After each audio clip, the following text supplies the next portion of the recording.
Cure for Life Foundation, we recognise that to solve a complex problem like brain cancer, we need to think laterally and find smarter solutions that enable us to make breakthroughs much faster than traditional research methods. To achieve our purpose, we have leveraged thinking beyond brain cancer and beyond Australia. We've reached out to experts that share common problems around the globe, and we are tapping into the greatest minds. We are working with the best of 21st century technology to test treatments and facilitate collaboration, and passionately believe that success will come through this approach. Our research strategy is really about getting therapeutics to patients as fast as possible. So rather than something that will happen in 5 years if I chose to do it in my lab on my own, we're actually fast tracking these results, and we should see it get into the clinic within a year or two.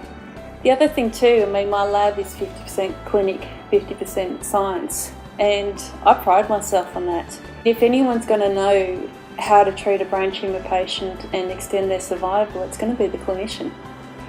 The exciting part about the Brain Cancer Discovery Collaborative is that they are repurposing drugs that are used in other cancers. Now there's a lot of drugs out there for other different cancers, and there's no real reason why we can't use those drugs on brain cancer. Brain cancer research is getting really collaborative. It's a really multi- and cross-disciplinary group that are getting together to solve this complex problem. But also too, you've got so many different creative minds coming from different angles, and I think that's absolutely critical with what we're doing. Personalised medicine is, or precision medicine as it's now called, is really the way that oncology treatment is going to go in the future.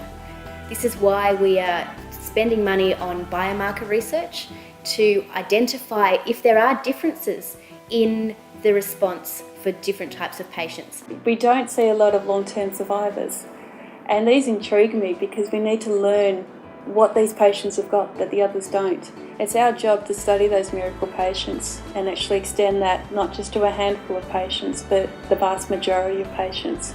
And I think that is possible within 10 years. In economic terms, brain cancer costs more per patient than any other cancer. It has a very high mortality rate, up to 95% for some forms, and unlike other cancers, this is not falling. And yet brain cancer has far fewer research projects planned and receives a small fraction of cancer research funding.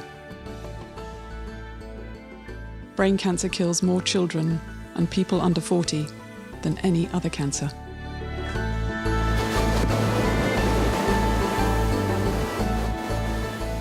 I didn't want this story, but it is my story, and it's a good story.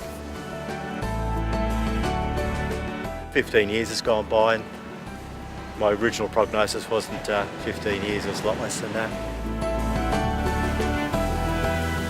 Music's helped me through immensely. Outside of those physical things, so you can hold your wife, you can hold your children, you can hold your mother, your father, your brothers, your sister.